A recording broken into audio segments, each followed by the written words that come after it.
Magandang buhay guys! Kamusta naman ang mga tulog nyo?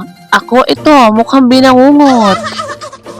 Ayaw ko pa sanang bumangon ng mga oras na yan, pero hindi pwede dahil alas 9 na ng umaga. Kaya dali-dali na tayo nag-toothbrush ng ating mga ngepeng. At amoy alak nga rin ang bunganga ng person na to dahil nga lasing na naman siya kagabi.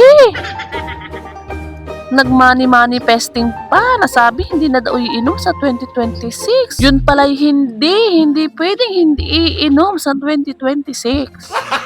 Gago! Pagkatapos ko nga mag-toothbrush dyan ay naghilamos na tayo ng maganda nating mukha. Hala beshi, kuskus, tingnan natin kung may mababago ba.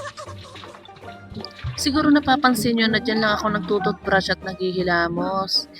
Kasi nga, wala kaming lababo. Gets mo ba yun? Kaya pag yumaman ako dito ay bukas sa bukas ay magpapagawa agad ako ng 5 lababo.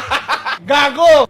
At ayan nga, tagpapatuyo na tayo ng ating magandang mukha at isusunod na natin ang ating secret ingredient ng ating Hikari product. Baka naman, Hikari!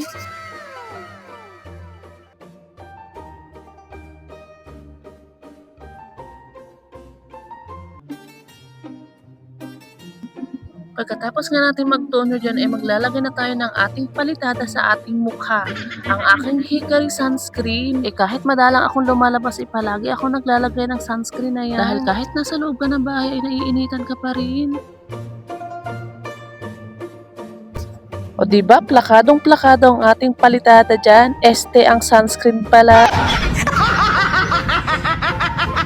At maglagay na rin tayo ng kaunti ang lip tint dyan. O diba? Aray ko, pakak! At ito nga ang aking morning routine. Maraming salamat sa mga nanood at sa mga manunood pa lang. Maraming salamat. Bye! Mwah!